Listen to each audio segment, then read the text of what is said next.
Book. Pate, a constitutional and criminal defense attorney, and Richard Painter. He served as chief White House ethics lawyer under George W. Bush. I'm excited about this conversation, so thank you all for joining me.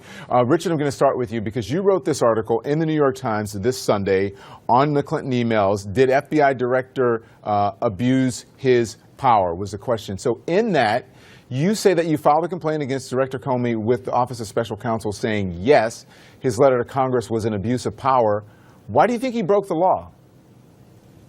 Well, the Hatch Act is a law that's been around since the 1930s that prohibits executive branch officials from using their official position for the purpose of promoting a political candidate or influencing an election. And that is not allowed for executive branch officials other than the president and the vice president. They're not subject to the Hatch Act, but everyone else is. And Mr. Comey, when he sent that letter over to Congress, knew that that was going to be used for political purposes within 10 days of an election. Mm-hmm. There was just no reason for him to be telling members of Congress about investigations underway by the FBI. That is a violation of the Justice Department policy. There's no reason for it other than to further partisan politics, and that's unacceptable. Alan, you disagree? We do not. Fundamentally disagree. Here we have another example of a very brilliant guy trying to criminalize policy differences, just like Fareed Zakaria and David Gergen said before. Let's criticize Comey if we want to criticize him, but he didn't violate the Hatch Act.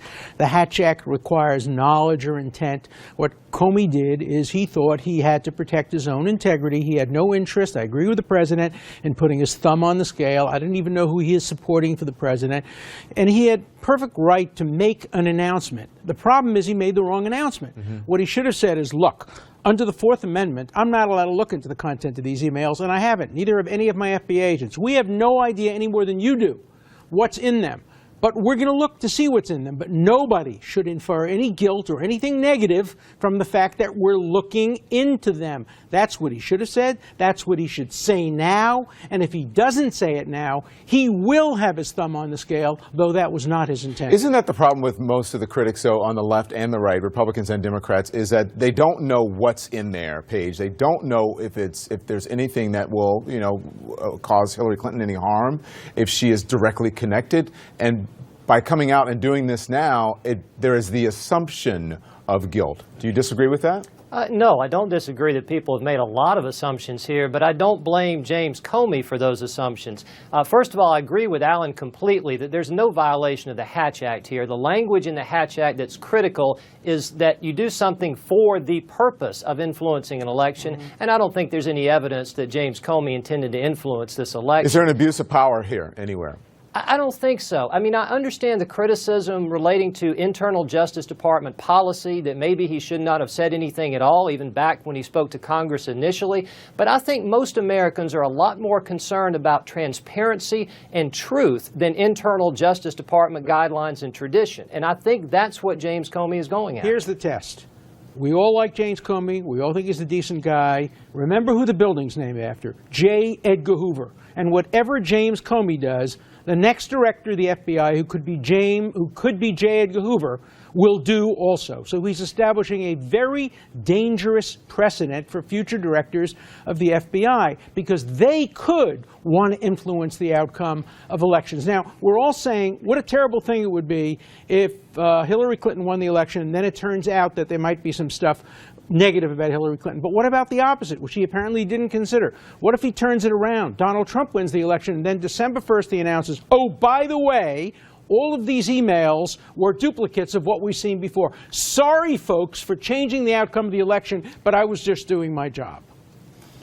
Well, I don't think he has any choice about that. I really think now that those emails have come to light, they've been dropped on his desk, he has to look into them. And yes, Alan, I agree with you. He could have worded the letter differently. And I'm sure he should now. Well, there's not anything else he can do now that's going to advance this debate, anything other than affecting the election more than it already has. No, I think that's wrong. I think if he got up and he said, look, when I made that statement, I had no idea what was in those emails, because if anybody had told me what was in those emails, they'd be violating the Fourth Amendment. There was no search warrant to look at any of those emails. So I don't know what's in them. I don't know any more than you do.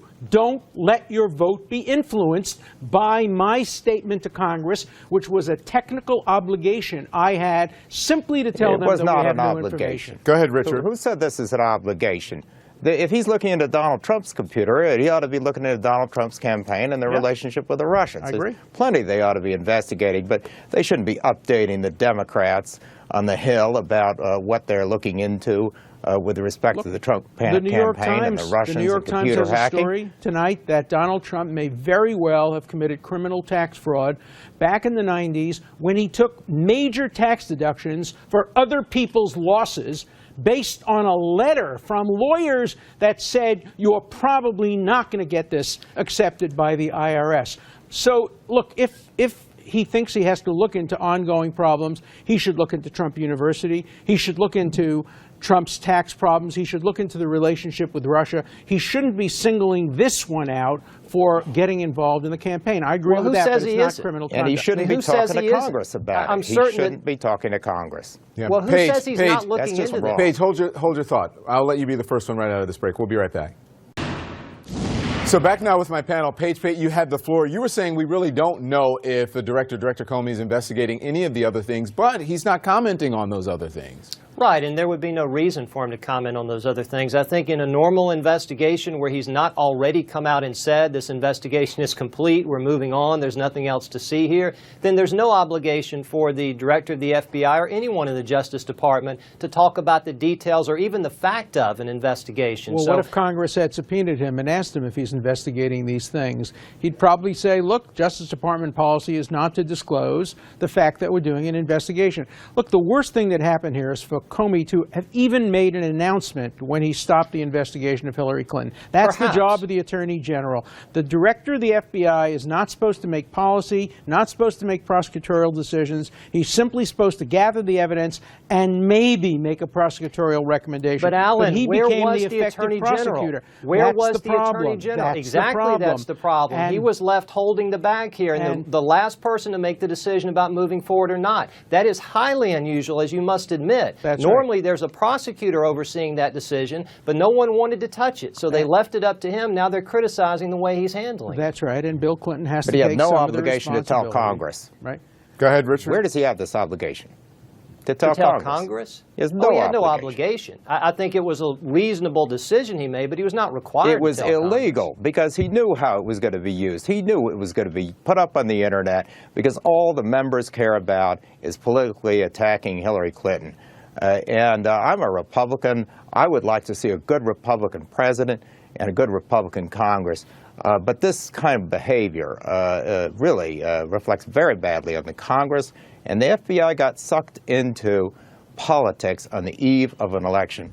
And that's not what the FBI is there for. They are not there to provide updates to members of Congress on investigations of their political enemies. And the same for the president. The president has no right to updates from the FBI on the FBI's investigation of political opponents. And I don't want to hear any more of this about unusual circumstances that were created by this congressional committee continuing to put pressure on the FBI for over a year with respect to this email server. But now Hillary is Clinton is putting pressure on the FBI, and I think her campaign is making a terrible tactical mistake. They are goading Comey into finding something, because what they're saying is, hey, there's nothing. You're going to end up making me lose the election, and there's nothing here, and you're going to be the villain. If I'm Comey and I'm thinking about my legacy and my future, I'm saying to myself, I darn well better find something to justify the statement I previously made. So she's making a terrible then he's going to mistake dig here. himself That's the even point. deeper. I mean, that's crazy. He would I don't dig think himself Comey's even worried deeper about in his this mess. future. I don't think Comey's worried about the political consequences. I think Comey's worried about doing what's right, and that's why I think his decision was reasonable. Everybody But worries this is, about that. you know, I heard you say that earlier, Alan, and Fareed Zakaria made a very similar point,